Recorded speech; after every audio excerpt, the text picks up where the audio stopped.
Fala pessoas, sejam muito bem-vindos ao podcast Carreira em Foco. Hoje eu estou aqui com uma visita ilustre, sim, da nossa cidade de Cubatão.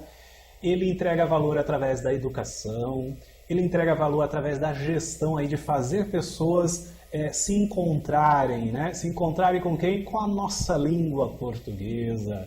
Além da língua portuguesa, ele ainda trabalha ainda com a diversidade aí da liderança com professores. É uma pessoa extremamente do bem, um cara que tem muito a contribuir e ele está aqui conosco. Ele é o Nelson. Seja muito bem-vindo, Nelson. Obrigado, professor, educador Nelson da ETEC de Cubatão. Seja muito bem-vindo, Nelson. Obrigado a você, obrigado à equipe, né, pelo convite, para essa experiência nova aí que estou passando aqui para deixar um pouquinho do meu trabalho junto aqui para vocês. Show de bola, Nelson. Que legal. Vamos começar, né, conhecendo um pouquinho o Nelson. Vamos conhecer quem é o Nelson aí para a galera que está em casa. Quem é esse cara do bem, como eu falei, esse educador, esse cara que trabalha também como professor, que contribui através da nossa língua portuguesa. Gente, é um perigo aqui comigo essa língua portuguesa. Mas tudo bem, vamos lá, Nelson. Por favor, sem censura, Nelson. Fique à vontade, né? Com certeza, a gente fez isso. Bom, eu sou Nelson, nascido e criado aqui em Cubatão. Estou completando 18 anos de magistério. Que legal. Né? Já trabalhei na educação privada, já trabalhei com instituições de faculdade, né? Fiz trabalho com ONGs e agora estou na rede estadual. Fiz parte, né, 12 anos na Secretaria da Educação e agora estou na Secretaria de Tecnologia, na ETEC, há 5 anos. Então, uma experiência bastante aí movimentada em vários prismas, né? Caramba, gente, que experiência, hein? Olha, eu conheço o Nelson um certo tempo, mas não sabia que tinha uma bagagem tão gigante. A gente reduz um pouquinho aqui, né? Que legal, Nelson, que legal, muito bom. Obrigado. Nelson, dentro dessa tua experiência, hoje a gente percebe que você atua dentro de uma área, né, que você, dentro da ETEC de Cubatão em particular, né, eu sei que você coordena, né, tem um trabalho de coordenação. Dentro dessa tua experiência, essa bagagem, isso contribui dentro desse novo trabalho que você exerce aí dentro da ETEC de Cubatão? Sim, porque cada escola, né, cada instituição, ela traz o seu sistema de trabalho. Né? Então, o que você atrela? Você atrela as tuas potencialidades, né? Aquilo que você tem como bagagem construída, e o que você vai construir com o outro é ali na dinâmica, né? Então, cada espaço ele tem o seu movimento, e aí nesse movimento é que as coisas vão acontecendo, e aí você vai vendo, né, aquilo que você pode usar e aquilo que você pode mudar, né? Porque você na liderança você tem muita essa flexibilidade, né? Então você pode criar estratégias que o grupo acompanhe ali o seu trabalho e todos cresçam, né, com esse aprendizado, né, que eu sempre enxergo dessa forma, né? Então, os lugares, mesmo sendo escolas, né, individuais, cada um tem a sua dinâmica, né? Então, por conta disso é que você constrói ali a equipe, né, fortalece a equipe, que é o ponto mais importante, né? Poxa, legal. E que depois você segue o trabalho e você vai seguindo a médio e longo prazo aí o retorno. E como que é esse trabalho, Nelson, assim, na prática, né? No teu dia a dia, como que é essa rotina, Nelson? Então, trabalhar com a liderança é um ponto bem interessante, porque assim, você tem que estar aberto ao grupo, né? E eu sempre falo que assim, a gente precisa ter foco e clareza na comunicação. Esse é o primeiro ponto que qualquer líder precisa ter, né? Até porque assim, você está ali direcionando pessoas, você tem que ajustar as pessoas de acordo com a dinâmica que a escola pede, né? E na função da coordenação, eu sempre brinco, né, que o coordenador ele é um alicerce da escola, né? Porque na verdade a gente está entre a direção, os pais, os alunos e a comunidade, né? Então você acaba sendo um mediador de todos esses polos que estão dentro da unidade escolar, e aí você precisa de uma equipe que te acompanhe, né? Porque não adianta você trabalhar sem poder olhar as pessoas, sem enxergar o que elas têm a oferecer, né? Eu até uso, né, o Rubem Alves como exemplo, porque ele diz numa das entrevistas, né, ele falava que não existe cursos de escutatória, né? Só apenas cursos de oratória. E aí, quando ele falou isso, né, em uma das entrevistas, eu pensei, falei assim, nossa, faz todo sentido. Porque é muito difícil, né? E o papel do líder é esse, é você ouvir as pessoas. Então, quando você consegue ouvir as pessoas, quando você consegue deixar claro o foco que a escola tem e aquilo que você vai agrupar com as pessoas, né? No caso, os professores, isso fortalece, né? E aí, como eu digo, todos ganham, né? Então, isso que é o mais importante. Né? Então, o desafio maior é justamente esse, é você saber lidar com as pessoas, é você ter o ouvir, né, do outro, né, porque o outro às vezes traz as suas experiências, a sua bagagem, e aí as coisas se solidificam porque elas são discutidas, né? Então tudo que é discutido, tudo que é preparado, faz com que a pessoa se sinta pertencente daquela ação. E aí quando a pessoa se torna pertencente, todo mundo acompanha, né? Então isso fortalece. Gente, que aula de liderança, hein? Rapaz, humanização, liderança. E um grande segredo que eu vi que o Nelson colocou aqui, que eu acho que é um desafio para nós comunicadores e para qualquer pessoa que se coloca muitas vezes à frente, né? Que é a escuta. É verdade. Aprender a escutar mais e falar menos. Sim, esse é um grande desafio. E eu acho que vai ficar, essa é a dica, olha, é a dica de ouro desse programa de hoje para você que está em casa. Nelson, por gentileza, além de ter esse desafio com professores, com a comunidade, com a questão que você falou, né, a coordenação escolar no geral, a direção, aliás, como que é lidar com o adolescente? Eu sei que você lida direto com o adolescente. Sim, sim. E como é que é esse equilíbrio também? Porque... Então, na verdade, com o adolescente, né, quando eu entrei na Secretaria da Educação, foi em 2005, né? E o meu primeiro contato foi com o Fundamental 2, né? Então era molecadinha do 6º ao 9º ano, né? Nossa, com Fundamental 2, gente. É que assim, na verdade a minha história começou lá no Fundamental 1, mas aí a gente, né, por conta da licenciatura, você, né, ministra as aulas de língua portuguesa e você inicialmente começa com o Fundamental 2. E aí, justamente você tem os dois polos, né? Você tem aquele que é pequenininho, que está saindo do 4º ano, né, do 5º ano, que vai para o 6º, que é uma transição, né, para eles. E ao mesmo tempo você tem o pessoal que vai do 9º para o 1º, né? Que é aquela fase da pré-adolescência. Então, lidar com o jovem basicamente assim, é você lançar a verdade, né? É você ser autêntico. O jovem, ele gosta muito de uma pessoa que o oriente, né? Que seja firme, né? Quando a gente fala firmeza, a gente fala na questão da autoridade, né? Você ser professor, ao mesmo tempo você ser afetivo, né? Você também ter um olhar, porque às vezes você vê o cara lá abaixado, né? Meio chateado com a situação, e aí você fala para ele assim, olha, o que está acontecendo, né? Isso é você enxergar o aluno, né? Porque às vezes eles estão passando e eles vão buscando referência entre os professores, né? Principalmente quando eles chegam no 6º ano, que é assim, eles tinham 1 ou 2 professoras no máximo, né? E aí vai para o 6º, ele pega 11 pessoas com características diferentes, né? Então, para eles ficam assim, quem se aproxima mais da antiga professora? Você entendeu? Caramba, e aí eles acolhem isso. Quando você vai para o 9º para o 1º, né, que é a transição, que a gente fala que o 9º ano eles têm aquela coisa da identidade. Agora eu vou ser ensino médio, agora eu já cresci, né? Eles têm esse processo da maturação, né, do entendimento, porém a gente percebe que às vezes eles têm muita resistência, né? Então assim, é uma fase da resistência, é uma fase que assim, você vai trilhando com eles ali caminhos entre ceder e ajustar, você entendeu? Então, por isso que você acaba conquistando eles, né?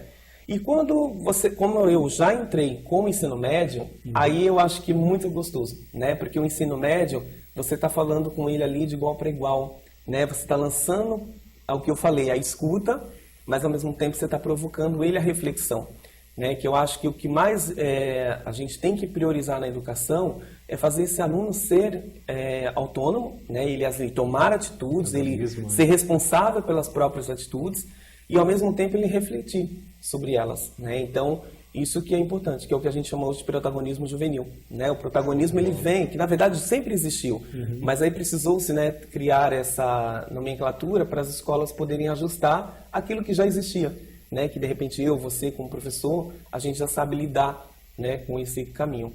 Eu acho que é bem por aí que a gente começa, né? Então, o desafio com o jovem hoje, até pegando o gancho aí, né? É lidar com essas mudanças, né? Com essas diversidades de conteúdo, de informação que eles recebem e aí dosar, né? O que é de interesse deles, aquilo que a gente tem que transmitir mesmo de conhecimento. Caramba, gente, que viagem, hein? Meu Deus do céu. Olha, tá vendo que ser um educador, trabalhar com a juventude, estar à frente de uma escola, né? Dentro de um aspecto de coordenação, não é fácil não, galera. Não, você que também é jovem, que está em casa aí nos acompanhando, você que também é da nossa unidade escolar também, aqui da ETEC de Cubatão ou das outras unidades, valorize, viu? Esse pessoal que está aí à frente, como o Nelson, porque você percebeu que não é fácil, é desafiador. Desafiador. Vamos lá, até aproveitando a deixa, Nelson, de falar sobre desafio, por que o Nelson escolheu ser professor, rapaz? Então, né, eu comecei já na pré-escola, né? Quando era aquele ajudante da tia. Caramba, já tinha o desejo de ser professor. E eu adorava, na verdade, assim, né? Levar o caderno para o colega, a professora corrigia, levar. Então, eu tinha todo esse contato, te né? interrompendo, Nelson. O Nelson é aquele cara, o que você vai ser quando crescer? Aí ele diz, professor. Isso, basicamente. Né? E é muito legal, porque assim, o que eu falo, né? Quando eu pensava em outra profissão, eu não conseguia me enxergar, né? Então eu falava assim, eu vou ser bancário, não, vou ser médico, não tenho perfil. Então assim, quando criança você vai brincando. E eu tinha mania de organizar, de rasgar as revistas da minha mãe, né, que ela ficava louca, e eu separava em cima da cama. Então aquilo que eu aprendia na escola eu reproduzia em casa. Caramba. Eu tinha uma lousa pequenininha e eu ia reforçando o que a professora passava na escola. E aí quando eu cheguei na minha 8ª série, mais ou menos, a gente fazia o trabalho de aluno reforço, né? Aquele aluno que dava reforço na escola. E aí eu ficava, né? Eu ficava para ajudar os colegas da escola. Você realmente é um professor na essência. E aí eu ia tarde, né? Eu estava de manhã e eu voltava à tarde para ajudar os aluninhos da tarde. E eu tive muitas professoras, né? Eu estudei no Lorena, então eu tive muitas professoras referências para mim como educadoras, né? E tanto uma delas, né, que é a Marília, ela sempre falava assim, olha, você tem dom, hein? Você vai pra frente, você tem dom. Caramba. E aí eu ficava, né, acreditando, eu falei assim, nossa, ela me enxerga, né? Porque você vê que a pessoa falava na verdade, como ela sempre, né, quando eu a encontro, é sempre esse momento especial, tantas outras professoras, né? E elas preparavam as aulas para as crianças e elas me davam, né, para eu poder aplicar para os meninos. E aí também, quando isso eu comecei a pegar gosto, o que eu fiz? Eu, no prédio onde eu morava, no meu corredor, eu costumava a brincar de escolinha com os alunos, quer dizer, com as crianças do prédio. E aí, Gente essa brincadeira, né, ficou séria, porque o que acontece? Basicamente, eu montei no meu corredor uma escola. Caramba, gente. Então aí eu fui, né, movimentando ali, comprando cadeirinha, eu ensinava as crianças, corrigia, mandava lição de casa, cobrava no outro dia. E assim eu comecei. Bacana, que história linda. Assim comecei. Gente, que história bacana, né? Olha só, realmente um educador na essência, na veia, na identidade, no carisma. Justamente. Eu acho que assim... Cubatão precisa de pessoas assim, viu? E é legal, amigo, porque a gente, assim, a gente constrói isso, né? E você vai fortalecendo, você vai crescendo, você vai... Que nem eu não fiz magistério, mas eu olhava o formato que os professores trabalhavam. Sim. E aí eu ia pegando identificação. Por exemplo, eu vou fazer isso porque acho que dá certo, eu vou fazer aquilo porque acho que dá certo, né? E aí, quer dizer, no meu prédio, na época, nós éramos em 8 crianças. Eu era o mais velho, um dos mais velhos, né? E eu alfabetizei todas as crianças. Essa brincadeira. Que interessante, rapaz. Então eu vou fazer uma pergunta para você, Nelson. Então, qual é o principal desafio de ser professor, cara? Porque você vai me responder com todo esse principal desafio nos dias de hoje que você fala? Isso mesmo. Bom, nos dias de hoje, eu acho assim, o principal desafio do professor é justamente a redução da carga horária. Né? Porque você sabe que a questão financeira ela muitas vezes não acompanha, né? O que às vezes as famílias necessitam, salário. né? Justamente. E aí o professor, o que acontece? Acho que esse é o que mais pesa, né? Porque aí o professor ele precisa dobrar períodos, né? Trabalhar em vários horários, escolas. E aí o que resulta nisso, né? Resulta na qualidade de vida desse professor. E eu digo por experiência, porque quando eu comecei em 2005 na Secretaria de Educação, eu trabalhava manhã, tarde e noite, né? Então eu saía às 7 da manhã, só voltava às 11 horas da noite. E aquilo para mim era muito tranquilo, né? Aquilo para mim era muito legal, porque assim, você estava com energia, você estava querendo aprender, era um novo formato, né? E aí, assim, eu tinha uma diretora que ela incentivava muito a gente, né? Então, ela sempre falava, ó, vai, eu vou te dar essa aula, pega isso. Então, eu fui fazendo a minha história, né? E aí, o que acontece? Quando você passa, né, dos 10 anos, né, que aí a tua idade cronológica também ela vai alterando, né, porque a gente é um processo. Verdade, faz parte. Você percebe que isso vai te trazendo algumas coisas que você precisa dizer assim, olha, tá na hora de você dar uma parada, segura aí, porque o ritmo já não é mais o mesmo, né? Então, acho que esse é o maior desafio. Depois, o que vem, né? O aluno, porque você tem que ter aquele processo, como eu te falei, né? Da motivação, né? Do diferencial, porque não dá para a gente só enraizar na questão da informação, né? Do conhecimento. Sim. Mas assim, você tem que ver o que esse aluno aprende, né? Porque às vezes eles aprendem, eles dizem assim, eu sei de tudo. Mas tudo o que eles sabem, muitas vezes, é superficial. Né? Eles não sabem algo aprofundado. Tem muita informação, né? E pouco conhecimento. E pouco conhecimento, com certeza. E aí o que acontece? Aí em cima disso é que entra o papel do professor, que é esse desafio. Né? Você utilizar, como nós estamos agora, né, no processo da pandemia, sendo reflexo da tecnologia. Quer dizer, o que a tecnologia há um tempo atrás, para muitos dos colegas, era dificultoso, até resistente, hoje, para muitos já estão sendo alvo assim de transformação, né? Eu acho que o professor ele tem esse papel, né, de transformação. Por mais assim ou menos conhecimento na prática ali da informática, mas a pessoa se reinventa, a pessoa faz. Caramba, que interessante, Nelson. Você deu aí 2 dicas aí, interessante no sentido de desafio. E até é um olhar diretamente para a parte mais pedagógica, e um olhar também para o processo de evolução, de crescimento contínuo, né? Porque assim, na verdade, o que é legal, né, às vezes, por exemplo, na ETEC, a gente trabalhar, né, como coordenador ali na liderança da equipe e também ser ali o teu papel de professor. Porque aí eu acho que você não perde a tua identidade, né? Você não perde, assim, você não burocratiza demais, né? Que às vezes a gestão ela engessa, às vezes, dependendo da situação.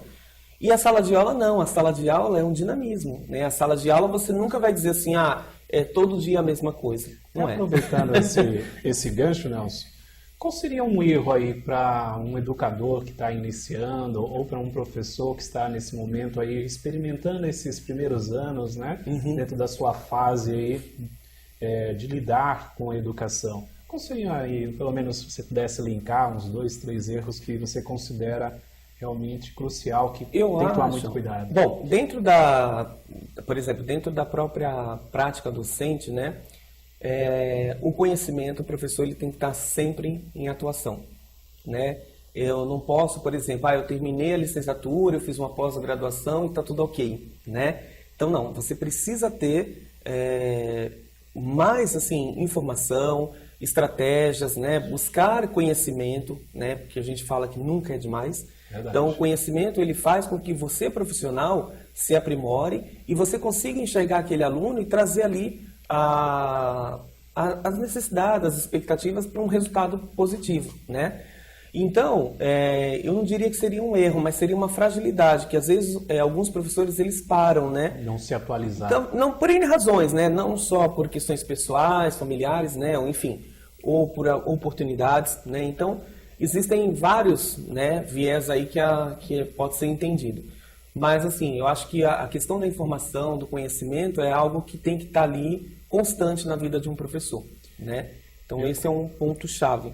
Eu acredito que até entra como um conselho, até, né? Dentro dessa trilha aí, desse caminho, que é talvez um conselho, tá tentando, mesmo diante desses limites que nós temos, esses muros que muitas vezes se levantam na nossa história de educador, se atualizar constantemente. E você sabe que, assim, às vezes, o medo de perguntar, né? Eu acho que também é um erro.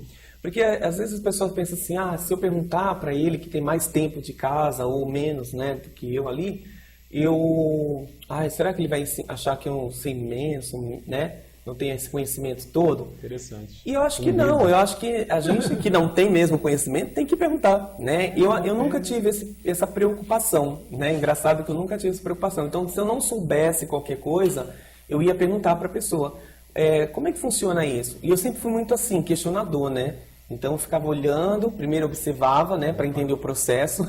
Aí quando eu via que dentro daquele processo não me ficava claro, aí eu perguntava, para que serve isso? Mas qual a utilidade disso, né? Tipo aquele aluno chato, né? Mas assim, sempre com propósito, né? Não perguntar, para encher saco, para provocar ninguém. Não, pelo contrário.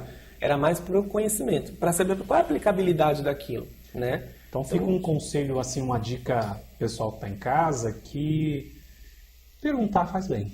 Sempre. Perguntar faz bem. Na dúvida, pergunte. Acabou, né? É verdade. Acabou. Se você quer trilhar o caminho do conhecimento, na dúvida, pergunte sempre, né?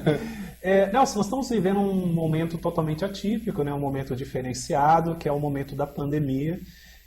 Essa situação da pandemia, ó, eu errando aqui. Esse momento aí da Covid-19, da pandemia, terminou pegando muitas pessoas aí de surpresa. Qual seria a recomendação que você experimentou na pele aí como educador, que você dá para essa galera que está em casa querendo se desenvolver, aprender, também, né, perguntar como, né, evoluir? Qual seria um conselho aí que você dá, uma recomendação, na verdade, para o pessoal que está em casa nesse momento de pandemia, que está quase no novo normal, né? Nesse novo formato, né? Então, pegando por minha prática mesmo, né? A gente, por conta desse processo de adaptação EAD, né, que nós não éramos programados, né, não fomos programados para isso, né, e principalmente assim, os primeiros meses foram bem trabalhosos porque a gente teve que unir ali as parcerias, né, então é o que eu te falei, quando a gente tem, né, uma gestão que ela é uma gestão coesa, que mostra ali o trabalho, que acompanha o professor, né, que está desenvolvendo estratégias, você percebe que todo mundo se envolve dentro das suas dificuldades. A liderança sempre mais, né, importante nesse momento. Sempre, né? Ela une pessoas. E os alunos, né, quando eles vão buscando, que é o que eu te falei, eles vão buscando aqueles professores que eles têm mais afinidades, que é natural, né, que é super tranquilo. Então, quando veio a pandemia nos primeiros meses, foi o mais difícil para todos nós, né, até porque assim, a gente parou num dia, começou no outro, a plataforma, como é que isso vai acontecer, né? Do dia para noite está nas nossas vamos mãos. aprender porque ela é intuitiva, né? Essa era a frase, ela é intuitiva. E eu pensava, pronto, danou-se, né? Como é que eu vou fazer isso? E aí, conforme foi, né, todo esse trabalho, toda essa construção, o que eu pensei, né? A gente não podia ter acesso livre, né?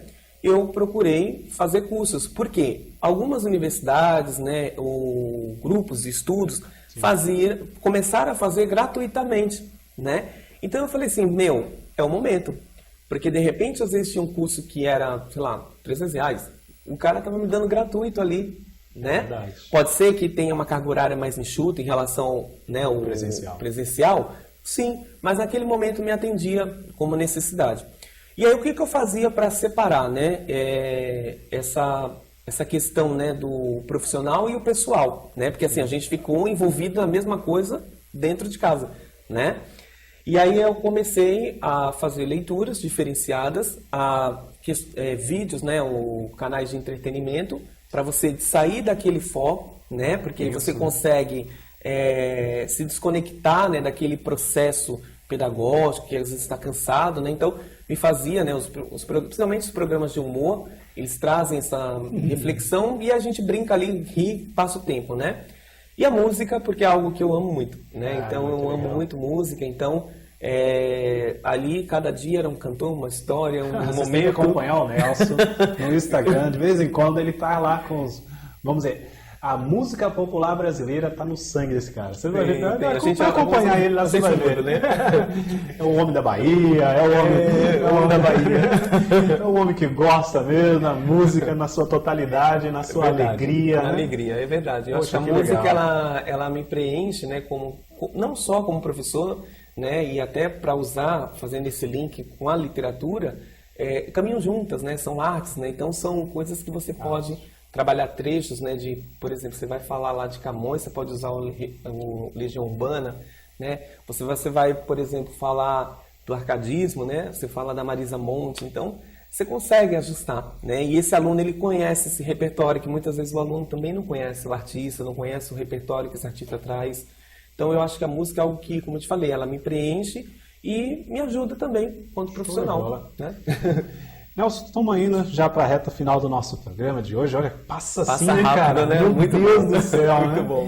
E é muito bom, né? Esse bate-papo gostoso, descontraído, né? De uma experiência assim absurda. Nelson, eu costumo sempre pedir aqui que as pessoas possam emprestar para a galera que está em casa um dos seus superpoderes, eu costumo chamar, dentro do mundo nerd. E, na verdade, uma das suas qualidades, dos seus dons, se você pudesse emprestar para as pessoas, falar assim, ó, isso para mim dá certo, eu te entrego. Qual seria esse carisma, esse dom, essa qualidade que você poderia nos emprestar? Estou aqui, eu quero ela também. Também? Com certeza você também já coloca ela em prática, né? Eu acho que é a empatia. Né? Empatia. A empatia é um ponto-chave de sucesso. É você ter ali, você olhar aquela pessoa, você escutar as suas dores, você se colocar naquele lugar e dizer, olha, vai por esse caminho ou não vai por esse caminho, né? Embora as pessoas tenham o poder de decisão, né? Mas quando você às vezes é questionado, né? Às vezes a pessoa vem com as dores, eu não sei o que eu faço, Não, segue essa rota, vai por aqui. Caramba, né? que legal. Então eu acho que é empatia, porque assim, muitas vezes as pessoas postam, né? Empatia isso, empatia aquilo, mas não exerce a essência da palavra, né? Então eu acho que assim, a gente tem que trazer isso, né? Ouvir mais, sentir a dor do outro, até porque quando você ouve mais, você elimina os pré-julgamentos. Entendi. Certo? Então quando você já faz isso, você está ali com o que você é. Né? Então ali você vai ouvir o outro, enquanto ele está falando, você vai poder pensar, né, como ajudar essa pessoa. Eu acho que esse é um segredo. Caramba, que interessante, né, turma? Caramba, carisma realmente é um dom, um superpoder mesmo que todos nós precisamos ter. Nelson, como a galera te encontra? Como o pessoal consegue se conectar ao Nelson? Mas antes até de você falar como a galera te encontra, qual seria aí, né, os projetos? Eu acredito que como um professor, como educador, como, né, um líder, né, você tem aí projetos. E aí o pessoal conhecendo esses projetos, quem sabe até pode se conectar a você, né, nessa soma de projetos. Diz aí pra gente, como... Então, de projetos... Os passos aí. Nesse momento agora, né, de pandemia, alguns projetos foram arquivados, né?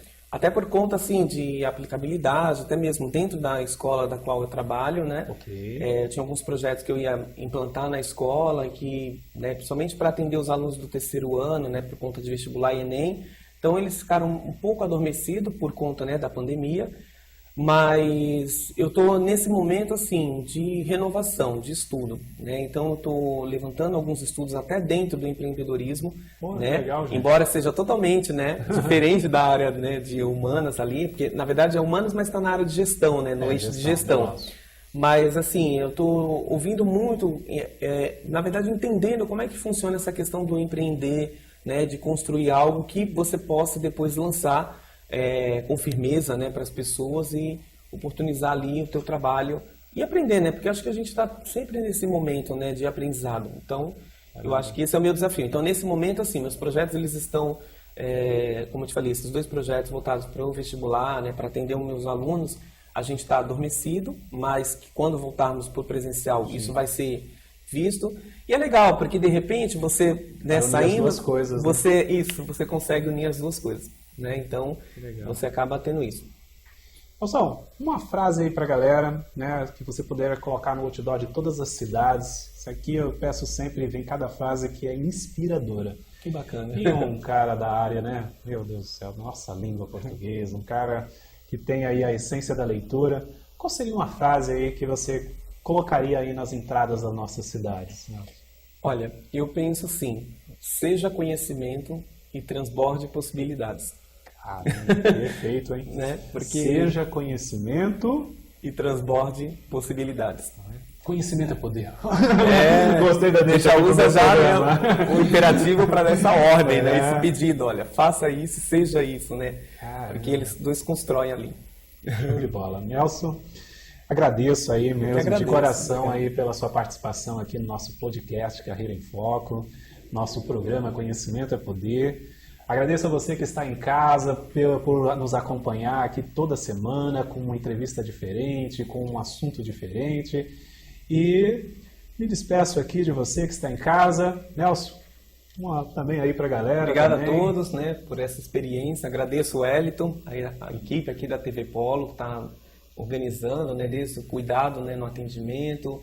Né, então isso é muito importante para nós que somos profissionais, né, e que é um novo, né, esse projeto aqui é um novo para mim, né.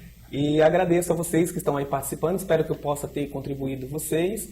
Lá depois o Wellington vai postar o canal do Instagram, que é mais profissional. E aí a gente vai poder ali, né, bater um papo, discutir sobre alguma dúvida, né, ou algum pensamento que eu possa contribuir com vocês. É isso aí. Ficamos por aqui. Fique com Deus e até a próxima Viagem do Conhecimento.